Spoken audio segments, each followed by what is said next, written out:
Hello everyone, good morning, જય શ્રી કૃષ્ણ. આપણે previous લેક્ચરમાં સાયક્લો આલ્કેન ચેપ્ટર કમ્પ્લીટ કરેલું હતું.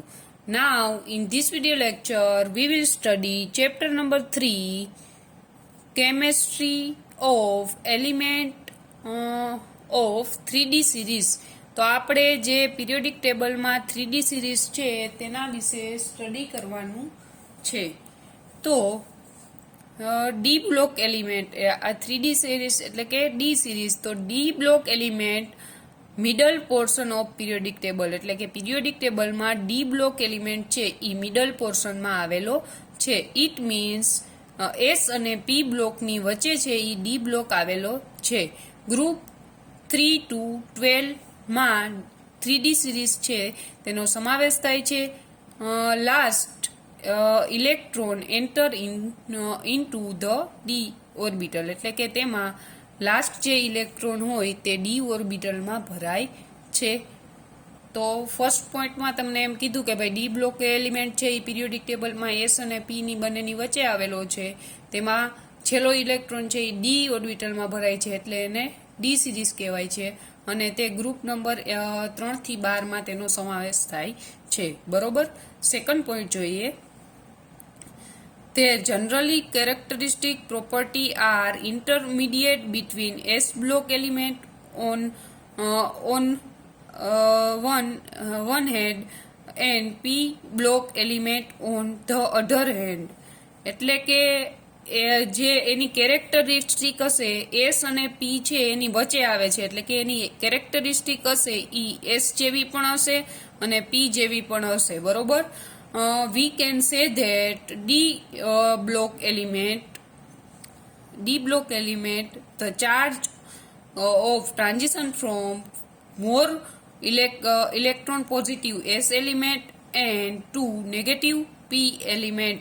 So name of series is transition element. એટલે કે S છે એ વધારે ઇલેક્ટ્રોન પોઝિટિવ છે અને આ છે એ ઇલેક્ટ્રોન નેગેટિવ છે. તો આ છે એ બંનેની કેરેક્ટરિસ્ટિક ભેગી થઈ અને એનું નામ છે ટ્રાન્ઝિશન એલિમેન્ટ. બરોબર. તો આપણે આ ઇન્ટ્રોડક્શનમાં શું જોયું? તો ઇન્ટ્રોડક્શનમાં આખું પેજ જે છે એ હું તમને શોર્ટમાં સમજાવી દઉં કે ભાઈ અહીંયા ડી બ્લોકની વાત કરી છે, એટલે એમાં છેલ્લો ઇલેક્ટ્રોન છે એ ડીમાં ભરાય છે. ડી બ્લોક છે એ એસ અને પી ની વચ્ચે આવે છે, એટલે એની કેરેક્ટરિસ્ટિક એના જેવી હશે. બરોબર. તો એસ છે ઇલેક્ટ્રોન પોઝિટિવ છે, પી છે ઇલેક્ટ્રોન નેગેટિવ છે. તો આ બંનેની મિક્સ થઈને એની કેરેક્ટરિસ્ટિક છે એ હશે, એટલે એને કેવું કીધું? ટ્રાન્ઝિશન એલિમેન્ટ કીધું. ઓકે. તો અહીં સુધીનું નોટ ડાઉન કરી લ્યો. ત્યારબાદ આપણે નેક્સ્ટ જોઈએ.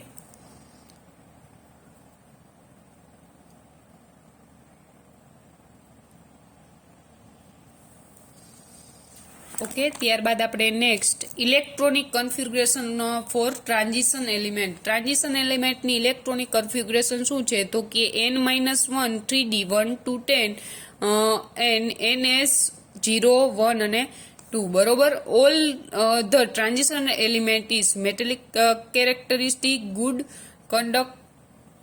conduction of electricity and heat. The study of transition metal is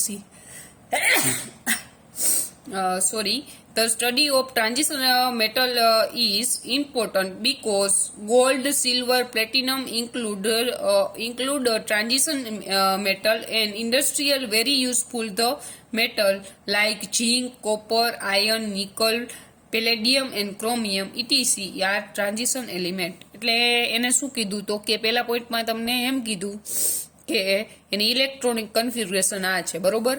એ તો તમારે હમણાં તમને ઇલેક્ટ્રોનિક કન્ફિગ્યુરેશન બધા 3D સિરીઝની આખી ઇલેક્ટ્રોનિક કન્ફિગ્યુરેશન કરાવું જ છું. બરોબર.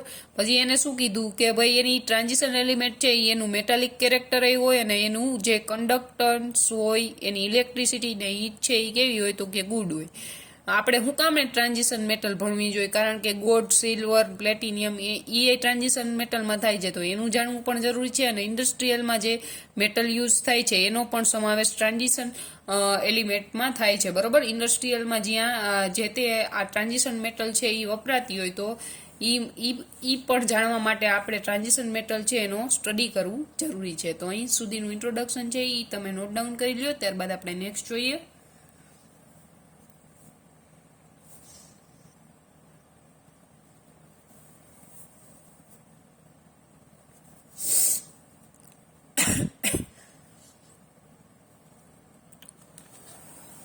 ત્યારબાદ નેક્સ્ટ ઇલેક્ટ્રોનિક કન્ફિગ્યુરેશન. ઇલેક્ટ્રોનિક કન્ફિગ્યુરેશનમાં 3D સિરીઝમાં 21 થી 30 નંબરના તત્વનો સમાવેશ થાય છે. આની ટ્રીક છે, આખા જે એલિમેન્ટ છે 21 થી 30 એની ટ્રીક છે. STVCR માં ફેકોનિકુંજે. STVCR માં ફેકોનિકુંજે. બરોબર. પછી તમને અહીંયા એને આ મેટલના જે ટ્રાન્ઝિશન મેટલ છે એના તમને સિમ્બોલ આપેલા છે. આ બધા એના નામ છે. તો સ્કેનેડિયમનો સિમ્બોલ થશે HC, ટિટેનિયમનો થશે TI, વેનેડિયમનો V, ક્રોમિયમનો CR, મેંગેનીઝનો MN, આયર્નનો Fe, કોબાલ્ટનો CO, નિકલનો Ni, કોપરનો Cu અને Zn. બરોબર. આ એટોમિક નંબર છે 21, 22, 23, 24, 25, 27, 28, 29, 30. આર્ગોન કમ્પ્લીટ એટલે કે 18 ઇલેક્ટ્રોન કમ્પ્લીટ. પછી જશે ઇલેક્ટ્રોન 4s માં એટલે કે 19, 20 અને 21. બરોબર. એટલે 21 નંબરની તત્વની electronic configuration argon 3D1 4s2. 22 છે એમાં જે ઇલેક્ટ્રોન છે એ એક વધ્યો એ 3D માં વધશે એટલે 3D2. 23માં એક ઇલેક્ટ્રોન વધે એટલે 3D3. હવે 24માં નંબરના તત્વની ઇલેક્ટ્રોનિક કન્ફિગ્યુરેશન કેવી થવી જોઈએ? તો કે 24માં એલિમેન્ટની electron configuration argon 3D4 4s2 થવી જોઈએ. પરંતુ એના બદલે આર્ગોન 3D5 4s1 છે. શું કામે? તો કે ઇલેક્ટ્રોન કન્ફિગ્યુરેશન આ રીતના હોય 3D5 અને આ 4s છે અને આ 3D. તો હું 24માં નંબરની ગોઠવું તો આ રીતના ગોઠવીશ. થાવી શું જોઈ? તો કે આ થવી જોઈએ. તો એ રીતના હું ગોઠવું કે પહેલા 19, 20, 21, 22, 23 અને 24. બરોબર. પરંતુ જો 4s નો એક ઇલેક્ટ્રોન છે એ 3D માં ટ્રાન્સફર થઈ જાય તો આ છે એ હાફ ફિલ ઓર્બિટલ થાય છે. બરોબર. હાફ ફિલ ઓર્બિટલની સ્ટેબિલિટી વધારે હોય એના કારણે તેની ઇલેક્ટ્રોનિક કન્ફિગ્યુરેશન 4D4 4s2 ના બદલે 4D5 4s1 છે એ થાય છે. એટલે આ છે એ અપવાદ છે. બરોબર. 25માં નંબરની તો એ જ થશે કે 5D5 4s2. 26માં નંબરમાં રેગ્યુલર જે રીતના થાય એ જ રીતના બધાની થશે. પરંતુ વળી પાછું 29માં નંબરનું તત્વ છે એની ઇલેક્ટ્રોન રચના આર્ગોન 3D અને 4s. 29 છે. આર્ગોનના તો કેટલા છે? 18. તો 29 હોય તો આ રીતના ગોઠવાવી જોઈએ કે 19, 20, 21, 22, 23, 24, 26, 27, 28, 29. પરંતુ જો 4s નો એક ઇલેક્ટ્રોન છે ઈ 3D માં ટ્રાન્સફર થાય તો આ ફુલી ફિલ થઈ જાય. તો ફુલી ફિલ ઓર્બિટલની સ્ટેબિલિટી હશે એ કેટલી હશે? વધારે હશે. એના કારણે આની ઇલેક્ટ્રોનિક કન્ફિગ્યુરેશન છે એ ચેન્જ થાય છે. એટલે આ પણ અપવાદ છે. એટલે આનું લખેલું છે કે 3D10 4s1. બરોબર. એટલે આ બંને બાકી બધાની રેગ્યુલર થાય છે પણ આ બંનેમાં ચેન્જ થાય છે કારણ કે ફૂલી આ છે એ હાફ ફિલ્ડ છે અને આ છે એ ફૂલી ફિલ્ડ છે. તો એની સ્ટેબિલિટી છે એ વધારે હોય એના કારણે એની ઇલેક્ટ્રોનિક કન્ફિગ્યુરેશનમાં ચેન્જ થાય છે. તો અહીં સુધીનું નોટ ડાઉન કરી લ્યો. ત્યારબાદ આપણે નેક્સ્ટ જોઈએ.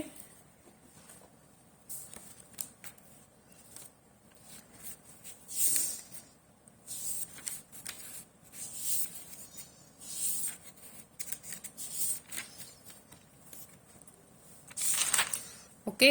ત્યારબાદ નેક્સ્ટ છે reversal in energy of 3D and 4s orbital. બરોબર. તો તેના વિશે આપણે સ્ટડી કરવાનું છે.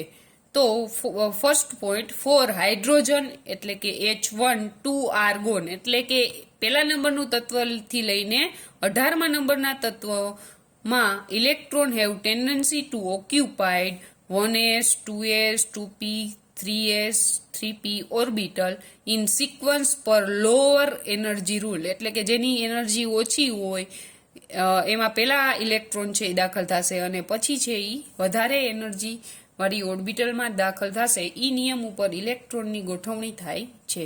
ત્યારબાદ next point, up to argon the 3d 4s 4p orbital are unoccupied and enter the electron fields screening effect, એટલે કે 18મા નંબર પછીના તત્વોમાં સ્ક્રીનિંગ ઇફેક્ટ જોવા મળે છે. Due to the electron of inner shell orbital, inner shell electron create screening effect between nucleus and enter the electron in outer shell orbital, એટલે કે જે અંદરની સેલ છે ઈ ન્યુક્લિયસ સાથે છે ઈ સ્ક્રીનિંગ ઇફેક્ટ સ્ક્રીનિંગ ઇફેક્ટ છે ન્યુક્લિયસ અને inner shell orbital વચ્ચે સ્ક્રીનિંગ ઇફેક્ટ જોવા મળે છે અને જે ઇલેક્ટ્રોન એન્ટર કરવાનો થાય એ છે એ આઉટર સેલ ઓર્બિટલમાં થાય છે. તો આ બંને પોઈન્ટ છે એ નોટ ડાઉન કરી લ્યો. ત્યારબાદ આપણે નેક્સ્ટ જોઈએ.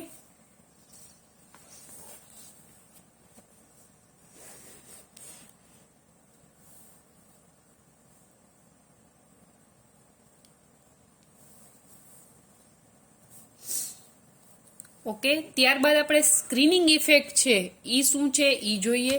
તો સ્ક્રીનિંગ ઇફેક્ટ છે એ શું છે તો કે ઇન ટ્રાન્ઝિશન મેટલ એલિમેન્ટ, એટલે કે જે ટ્રાન્ઝિશન મેટલ એલિમેન્ટ છે તેમાં electron of inner shell orbital reduce the attraction of nucleus, એટલે કે જે અંદરની ઓર્બિટલ છે એની સાથે એનું જે ન્યુક્લિયસ સાથે જે એટ્રેક્શન હોય છે એ રિડ્યુસ કરે છે to new entering the electron in outer cell orbiter. એના કારણે છે એ ઇલેક્ટ્રોન છે એ નવી કંઈક કક્ષક છે આઉટર સેલ ઓર્બિટરમાં એન્ટર થાય છે. ત્યારબાદ આપણે સેકન્ડ પોઈન્ટ જોઈએ કે આપણે અહીંયા જોયું ઇલેક્ટ્રોનિક કન્ફિગરેશન, તેમાં શેની વાત કરેલી છે તો કે ફોરેસમાં ઇલેક્ટ્રોન ભરાય છે, તો 3Dમાં ફોરેસમાં ભરાય છે અને 3Dમાં ભરાય છે. તો એના વિશે આપણે ચર્ચા કરવાની છે કે ફોરેસમાં પહેલા ઇલેક્ટ્રોન ભરાય કે 3Dમાં ભરાય, બરોબર. તો four s orbital is spherical in shape. S ઓર્બિટલનો શેપ કેવો હોય તો કે સ્પેરિકલ, એટલે ફોરેસ ઓર્બિટલનો શેપ છે એ સ્પેરિકલ છે. And hence greater penetrating power compare to 3D orbital, એટલે કે એનો પેનેટ્રિંગ પાવર છે એ 3D ઓર્બિટલ કરતા વધારે છે. Which have double dumbbell shape. D ઓર્બિટલનો શેપ કેવો હોય તો કે ડબલ ડમ્બેલ શેપ હોય. અહીંયા આ પોઈન્ટમાં ખાલી એટલું જ યાદ રાખવાનું છે કે ભાઈ 4s નો શેપ કેવો છે તો કે 4s નો શેપ છે એ સ્પેરિકલ છે અને 3D નો શેપ કેવો છે તો કે 3D નો શેપ છે એ ડબલ ડમ્બેલ છે અને 4s નો પેનિટ્રિંગ પાવર છે એ 3D કરતા વધારે છે, બરોબર. આટલું તમને યાદ હોય એટલે આ પોઈન્ટ તમે લખી શકો. અને 4s ની ઓર્બિટલ છે એની એનર્જી હોય કેવી છે, ઓછી છે કમ્પેર ટુ 3D. 4s અને 3D, તો 4s ની એનર્જી કેવી છે, ઓછી છે, 3D ની છે એ વધારે છે. એના કારણે શું થાય તો કે એના કારણે ફર્સ્ટ ઇલેક્ટ્રોન છે એ શેમાં જશે તો કે આવી રીતના હોય કે 3D અને 4s, તો ફર્સ્ટ ઇલેક્ટ્રોન આપણે s માં ભરી છીએ અને પછી છે એ આપણે 3D માં ભરી છીએ, બરોબર. આ 3D છે અને આ 4s છે. તો 4s ની એનર્જી કેવી છે, ઓછી, એટલે ઇલેક્ટ્રોન છે એ પહેલા 4s માં ભરાય છે અને પછી 3D માં ભરાય છે. As result with the comparison of electronic configuration of argon, the energy of 4s is less compared to 3D. Therefore, addition of electron is occupied the first orbital. Occupied 4s orbital is first. એટલે કે આ point પણ એમ જ કહેવા માંગે છે કે 4s માં એનર્જી ઓછી છે એના કારણે પેલો ઇલેક્ટ્રોન 4s માં ભરાય ને પછી છે એ 3D માં ભરાય. ઇન શોર્ટ અહીંયા સુધીમાં આપણે ભણ્યા એમાં આમાં શું કહેવા માંગે છે તો પેલા એને એમ કીધું કે 4s નો શેપ છે એ સ્પેરિકલ શેપ છે અને 3D નો શેપ છે એ ડબલ ડમ્બેલ શેપ છે.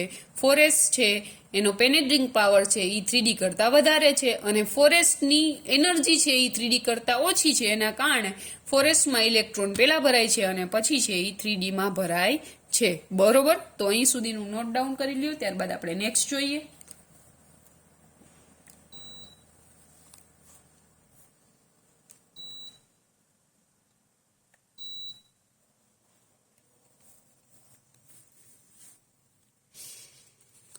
ઓકે, તો નેક્સ્ટ આપણે જોઈએ. Next S 4s orbital is occupied first and 3d orbital is later. એટલે કે પેલા 4s orbital ભરાય અને પછી તે 3d.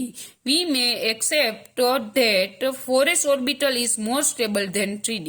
એટલે આપણે એના ઉપરથી કહી શકીએ કે ભાઈ 4s orbital છે એ મોર સ્ટેબલ છે 3d કરતા. Hence the element of first transition series would be accepted to form ion by loss of 3d electron. એને એમ કીધું કે ભાઈ ટ્રાન્ઝિશન મેટર એલિમેન્ટ છે એમાં 3d ઇલેક્ટ્રોન છે એ લૂઝ કરશે. However, when it comes the removal electron, હવે જો અહીંયા સુધી આપણે શું વાત કરી કે ઇલેક્ટ્રોન છે અહીંયા 3 પોઈન્ટમાં એમ કહેવા માંગે છે કે ભાઈ આવી રીતના 3d ઓર્બિટલ હોય તો 3d અને 4s, જો આમાં બુક પ્રમાણે તમને લખ્યા છે એટલા પોઈન્ટ લખ્યા છે, બાકી ઇન શોર્ટ આપણે ઈ જ યાદ રાખવાનું છે કે ભાઈ 4s માં પહેલા ઇલેક્ટ્રોન ભરાય અને પછી જે 3d ભરાય. 4s માં 2 ઇલેક્ટ્રોન ભરાઈ જાય પછી 3d માં ભરાશે. બરોબર, અમુક છે એ 2 અપવાદ છે, બાકી બધામાં તો આવું જ છે. બરોબર, હવે શું થશે તો કે હવે ઇલેક્ટ્રોન રિમૂવ ની વાત આવશે. તો ફર્સ્ટ રિમૂવલ શેમાંથી થશે? 4s માં. શું કામ ને? કારણ કે એની લો એનર્જી છે, એન્ટર જેમાં પેલા થાય એમાં જે ઇલેક્ટ્રોન છે એ પેલા રિમૂવ કરવાનું હશે. એટલે હવે પછીના જેટલા પોઈન્ટ હશે એમાં ઈ જ હશે કે ભાઈ ઇલેક્ટ્રોન એન્ટર પણ પેલા 4s માં થાય છે અને રિમૂવ પણ 4s માંથી જ થશે. And this is because the 3d orbital at field energy is attraction in large because the nucleus charge is increased addition of electron in 3d, so making the most stable orbital. એટલે એ એમ કહેવા માંગે છે કે ભાઈ આ 3d orbital છે એને nucleus સાથે એટ્રેક્શન હોય એના કારણે છે એ મોર સ્ટેબલ બની જાય છે. કોના કરતા? 4s કરતા. એના કારણે છે એ 4s માંથી પેલા ઇલેક્ટ્રોન છે એ રિમૂવ થાય છે. હવે તમે આની જગ્યાએ આટલું લખ્યું એની જગ્યાએ તમારે ખાલી ઇલેક્ટ્રોન પેલા શું કામ ને આપણે 4s માં ભરાય છે કારણ કે એની લોઅર એનર્જી છે એના કારણે પહેલા ભરાય છે. અને ત્યારબાદ આપણે નેક્સ્ટ પોઈન્ટમાં એવી રીતના લખવાનું કે ભાઈ એમાં ઇલેક્ટ્રોન પહેલા ભરાય છે, એની લોઅર એનર્જી છે એના કારણે 4s માંથી ઝડપથી રિમૂવ થાય છે. 3d માં એટલે રિમૂવ નથી થતો કારણ કે એના જે ઇલેક્ટ્રોન હોય એને ન્યુક્લિયસ સાથે એટ્રેક્શન હોય અને એ મોસ્ટ સ્ટેબલ ઓર્બિટર છે એઝ કમ્પેર ટુ 4s. એના કારણે જે ઇલેક્ટ્રોન છે એ 4s માં રિમૂવ થાય છે. આ બધું ઈ જ કહેવા માંગે છે. બરોબર, તો અહીં સુધીનું નોટ ડાઉન કરી લ્યો. ત્યારબાદ આપણે નેક્સ્ટ જોઈએ.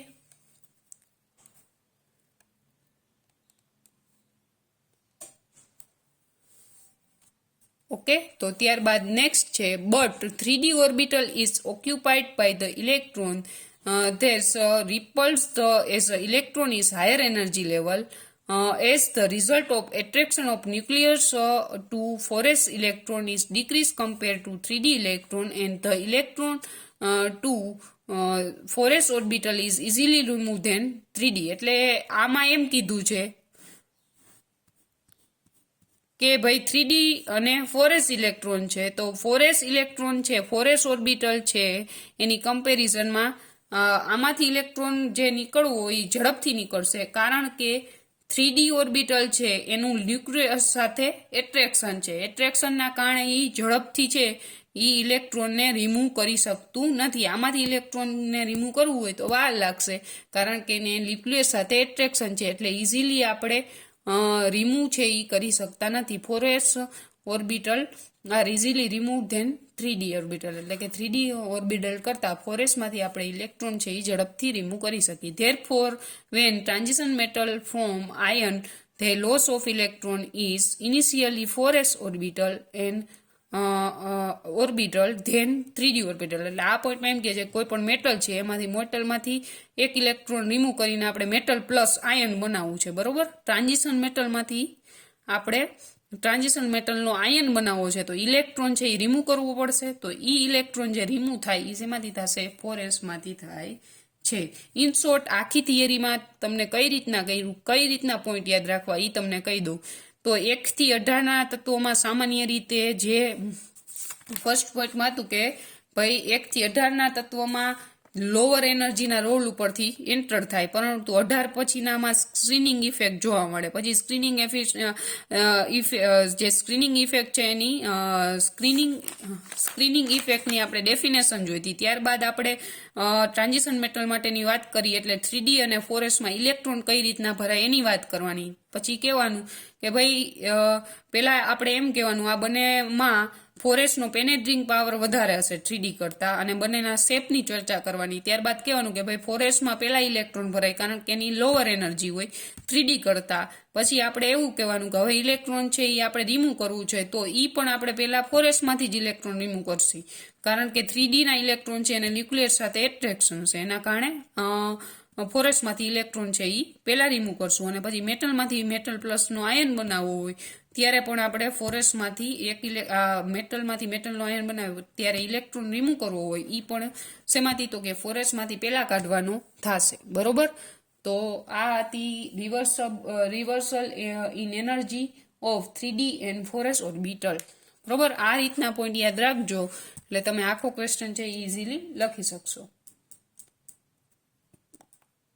તો હવે પછીના નેક્સ્ટ લેક્ચરમાં આપણે નવા ટોપિક સાથે મળશું.